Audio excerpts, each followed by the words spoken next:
Today, the government's changes to our granny flat rules come into effect, allowing New Zealanders to build up to 70 square metres granny flats without a resource consent or without a building consent. Your backyard is full of possibilities. Imagine a 70 square metre granny flat. No building consent, just opportunity. Find everything you need to know at building.govt.nz/granny flats. I'm Alexia Russell, and I'd love to build a little house at the bottom of my section. Could this red tape cutting move be the opportunity to do just that? One of the questions that I'm most commonly asked is, can I build it myself? Short answer, absolutely not. And the people on the ground who deal with building consents and regulations warn the move has hidden dangers for homeowners. They're concerned. They're concerned for the homeowners and potentially the risks that they might be taking on if they choose to follow this route. So on The Detail today, I ask Auckland University architecture and planning expert Bill Mackay about these changes and what obstacles are still in the way. And later, I talk to the president of the Building Officials Institute of New Zealand, Carol Boakes, about why this is not as simple as it sounds and why building practitioners are backing off. Housing Minister Chris Bishop says this move won't solve the housing crisis, but will the changes even make a difference? We expect many people to take up the opportunity of building a granny flat on their property. It's not the answer to our housing crisis in New Zealand. It's not the one answer. There is no one answer, but it is part of the solution in providing more options for people, more flexibility, more choices around people choose to live their lives. Bill, there has been much touting by the government of the cutting of red tape when it comes to being able to build a granny flat, to put a little wee house on your own land. Terrific news, but when you start investigating, there's still a lot involved. And I had a look at MB's website, and on that there are 5 step-by-step guides. There are 3 different checklists. There's guidance for councils, for building professionals, for homeowners, for designers. There are 7 forms to download before you can even get cracking. To me, that doesn't sound like red tape cutting. No. When this came out, and I did look at the level of requirements and that sort of thing on the MB Building Performance website, and that's very useful. I was a little bit taken aback on all the things that you have to do and worry about. We're definitely not having to get a building consent and all of that entails, but there's still quite a bit of paperwork and hoops to jump through, mainly checking that you're going to comply with all of the things in here. So you'll still need building advice from someone who can draw up plans for you and that sort of thing. We still need a resource consent. And this is a pitfall for lots of people even now. Building consent is one thing, and all of these changes are all in the building consent area, but you might still need resource consent because you can't build just anywhere you want in your backyard. We have certain rules about minimum permeable and impermeable area so that rainfall will soak away, which is all good. And we have distances that we have to keep from neighbours, front yard, all of that sort of thing as well. So the government will change that with a thing called a new National Environmental Standard. But work on that is still ongoing, and that won't kick in till who knows when. Let me ask you a few other things about what you can and can't do. Could you, under these rules, convert your garage into a little house? Absolutely not. It's got to be new, quote, quote, and it's got to be standalone. So if you had a kind of tin garage in the corner, that's not new. It is standalone. But one of the big problems historically that we've got is people converting tin sheds with no damp-proof course under the concrete and no insulation at all, and inappropriate distance from the tin cladding to the insulation. That happens a lot. People put tenants in there in their little hill holes. Yikes. Could you knock down that tin garage and use that as a basis for drop a new house on it? Yes, you could. It depends on the concrete slab, whether it's got a damp-proof course under there. Personally, I would put a damp-proof course in on top of that existing slab, but an existing garage is something like, maybe it's 6 by 6 square metres, 36 square metres, whereas you can go up to 70 here. So you're kind of hemming yourself in a lot. Better to just start from scratch. Right. So could you, just to get more space out of it, like put a mezzanine floor in or whack an extra story on top? No. So your ground floor level can be up to a metre above ground level, and you can have a 4 metre interior, but you're not allowed to put a mezzanine in there. It all has to be on one level. Why? Because that's what the rules say. Right. Yeah. All right. When you build this house, can you pitch in with the builder and do it yourself? Like if you've got a mate who's a licensed building practitioner, can you say, come on, let me do this? Yes, you can. So even under the current building code, all work must be done or supervised by a licensed building professional or the equivalent, licensed gas fitter, drain layer, that sort of thing. But the problem there is if I'm a tradie and I'm supervising you, unless you're a mate, I'm not making any money out of it. Yeah. I'm earning very little money from the supervision, plus I'm adopting all the liability for that. So not attractive. Yeah. Can you use recycled materials, like go to the second-hand shop and get a stained glass window and stick it in? That's, again, not new. And a lot of this sort of thing will end up being tested because there's always grey areas like this. In our system at the moment, if we have a dispute over the council about something like that, which I couldn't see a problem with, then you end up going to MB for what's called a determination. But that's going to take you a lot of time. Yeah, I mean, what I'm reading from this is, Bill, is just about nearly as much red tape as there used to be. Nothing really has changed. I would say in my experience there is less, but there's a lot of devil in the detail. And I think a lot of people will be enthusiastically going, hey, this sounds great.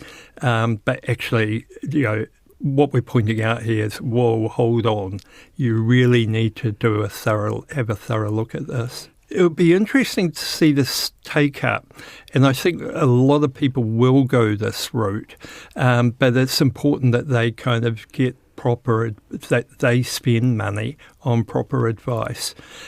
One of the things, for example, is at the beginning you have to notify the council of your intentions through a thing called a PIM, Project Information Memorandum, and that has to involve simple drawings of the design and plans, site plan, elevations, fair enough, but what level of detail do they want beyond that? Because there are things people don't think about, like bracing calculations, thermal calculations, all of that sort of thing. It's not specified as to whether it has to be in that detail. We don't know yet. There will probably be kind of informal guidance sheets issued where we can get more of it, another checklist with that sort of detail on there. Right. Could you buy a cute little old cottage and truck it down and drop it on? No. It has to be new. Because that's not new.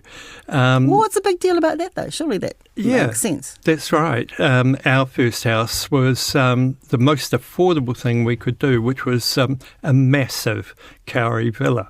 And it was fantastic.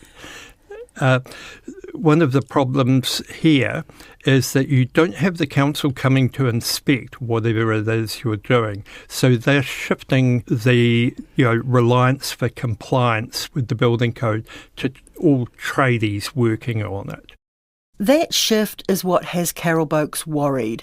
Her organisation consists of about 1,200 members who are involved in consenting, building regulations and related fields, a lot of them working for councils. Obviously, they're not against efficiencies where they can be made. I mean, that's common sense, and we're all on board with that. But we're also trying to weigh up the level of risk that people could be exposed to if buildings are built in a way that's non-compliant or in a way that puts them in problem financially with insurance or what have you. So, yeah, I think they're looking at it carefully. They're obviously thinking about educating people. That's what they do, and to make sure that people go into these processes with their eyes wide open and understand all of the risks that might be associated with it. MB's got a pretty substantial website section on this, but reading it, it does look like basically it's just shifting a lot of red tape from the council to homeowners. Is that fair? Yeah, I think that is fair. There's definitely a shift of liability. Obviously, historically, when you go through a building consent process, then obviously there is protection there by the council regulation, the council regulating the Building Act and the regs that go with it. So there is an element of surety in that. Things are getting checked, things are getting inspected, and the outcome is obviously a code compliance certificate, which is the confidence that it's been built to the code. So if that's not there, then yes, that liability has shifted from the councils or the building consent authorities onto the homeowners ultimately, and then anyone who's involved in that process, such as the licensed building practitioners who are building those structures. So yes, there's a definite shift there, and that's what people need to be aware of. Would this remove the situation like we saw in the leaky buildings debacle, that a council is the last man standing, if you like? Well, yes, because council won't be taking any of the liability anymore in terms of assessing or checking or inspecting. There won't be that liability there. So council can't be brought into any future claims in that respect because they weren't involved in the process. So the only involvement council will have under the new granny flats or standalone dwellings legislation is that they have to issue a PIM, which is a project information memorandum. And what that does is just give the homeowner or the applicant information about the land or the project that they need to take account of when they go and have this building built by the licensed building practitioner. This legislation has only been enacted for just over a month. Have you had any feedback yet from either building practitioners or your members? Yes. So, it was made effective on the 15th of January, which was a very short time frame and straight after the holidays. So the members and the councils were scrambling around a little bit to get things in place, ready for that. They weren't really too sure what to expect, but from the data that I'm seeing coming through, it's not been a massive rush. It's a sort of trickle more than a rush that's been coming in.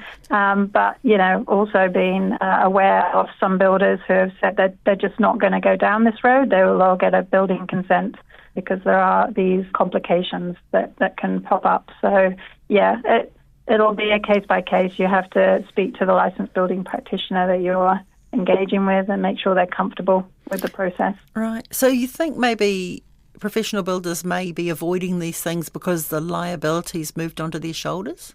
Yes, potentially, yeah. So this could backfire then, if you've got, in terms of what the intent of this was, it may not take off quite as effectively as what the minister would have liked. But I think it's just, super important that everybody understands what they're in for with this process, because the way it's being promoted nationally is not necessarily, giving all the information. It's been simplified in my view. And so this law change doesn't mean that you can go out there, strap your tool belt on and just start working up your own house? Oh, no, definitely not. There's lots of criteria to these rules, and that's what you need to wrap your head around and get to know if you're going down this path. So MB have produced a very comprehensive document which outlines all the criteria, both from a building and a planning perspective under the RMA. So there's two areas to consider in this space. So, there's a lot to understand, and that's probably why I'm, raising this, is that it's not as simple as it's been made to sound. So it's all about making sure that you have the right information and speak to people if you're not sure. speak to the council, read the guidance, make sure your LBP, your licensed building practitioner, is across everything, so that you don't end up with any of the problems down the line. So does this law change make it cheaper to put a little house on the bottom of your property? Well, that's debatable. The only cost that is not incurred would be what would normally be a building consent. So normally before this came through, you would apply for a building consent for these types of structures. And the cost of a building consent is very small in relation to the total cost of the build. So that's really the only savings you'd be making. But the risk is that if you get this wrong, that obviously the financial risk could be a lot greater than what a building consent would have costed. So, yeah, and as you said before, shifted from the council to the homeowner. Yes. Yeah. So you still have to go through a process. It's not like there is nothing that you have to submit or pay for.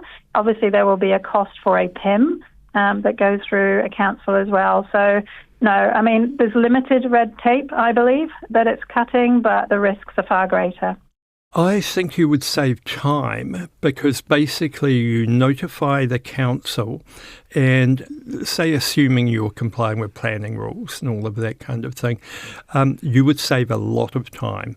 And that's the primary complaint that we all have. Councils have a certain number of days to process a building consent application. And what they often do is they wait until the last few days and they stop the clock effectively by asking you a whole bunch of questions, RFIs, requests for further information. And that's a very common and frustrating process that just pushes out the consenting time by, it can be months. I was looking the other day, the Auckland Council is now putting all its resource consent applications online. So I had a look, and there are thousands and thousands and thousands of them at any one time. Yeah. A lot of them are projects that have been given permission under the medium density rules that now have to be given permission under the new rules, and then there's another lot of rules coming. So how does this work out for councils who are, I'm sure, overwhelmed by the amount of building they're getting? I think it's very frustrating what we've been going through. So if I were council staff, I'd be tearing my hair out. And meanwhile, as staff are running around doing all of this, they're not processing your resource consent, which is why we get this backlog. Do you think we're going to see a rush of people going, right, get cracking on this now? I think a lot of people will just sort of leap into it without going through the detail first and doing their homework properly, and that could get them in trouble from various angles. Getting frustrated as well. Yes. Yeah. Oh, and by the way, if it is Granny living in your granny flat, you'd better make sure she's not in a wheelchair. Bill's been looking at the fine print. So something a little bit ironic is you can't have a recessed shower, where you can just wheel in, or if you're half blind, kind of get into the shower without tripping over the little waterproofing base at the bottom. And the reason for that is they haven't developed a class of LBP who can do that. So the only reason they've done that is because the supervision now lies with professionals, and there's not a class of professional where that is included. Yeah, that's right. And that's daft, isn't it? It is. And it's part of the government's whole big thing at the moment is shifting liability away from councils, both in areas like this and also in the changes to the what we call the last man standing, in which the council was the only person left who was involved in the project. Yeah. That's a leaky building legacy, isn't it? Yeah, and the builder's mobile number isn't working anymore. Yes, they've disappeared. Don't forget, at the end of your new build, the council will ask you to pay a development contribution for city infrastructure costs, which could be around $25,000 depending on your council's rules, and your rates will go up because you've added to your property. And People always go, oh, thank God it's all over, we can move in, and they forget to get the paperwork off the licensed building practitioners, that's the carpenter, the roofer, and the whoever's fitting the plumbing and the electrical.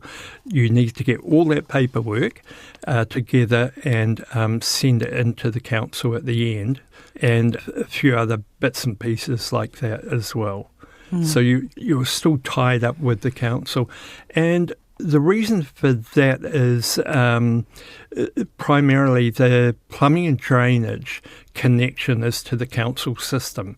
And, fair enough, they have to maintain it, they have to run it. And they want to know where these connections and possible weak points in the system are. But it's not all bad. For example, there's been a carve-out for Papakainga housing on iwi-owned land. One thing the government did do, and I'm just so used to consultation processes being token, but they listened because Maori was saying, hey, to do these small houses, we need to have an existing household building on there. And we've got the land, but we don't have that on the site. So they've said, okay, fair enough, you can do 8 houses as of right, 8 new builds without having to have that household on there. Is this going to be a boon for people who make these little kind of giant sheds and tiny houses? I think so, especially if you've got decent access to your rear yard. And most people will be thinking of this as going in your rear yard, but there's no reason why you can't build one in your front yard. If you could get really good access, you could prefabricate one of these and drop them in big sections on the back of the site and put them together. And I'm a big fan of that style of construction because it's cheaper, more efficient, and there's less wastage to build something in the factory and ship it over there. And if those builders have got pre-approved methods, is that another shortcut for homeowners when they don't have to go through explaining where every nail is? Yes. If we think of those, what we call group builders, and they're the big names, your GJ Gardners and all of that sort of thing, you can kind of get a standard approval because you're building the same house all over the country, and the only thing that's different is the foundation because it might be clay or it might be something else.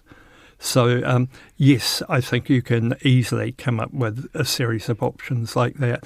And I've got a developer friend, and he's very intently looking at this sort of thing at the moment. Right, so there are entrepreneurial opportunities in this. Yeah, very much, I think.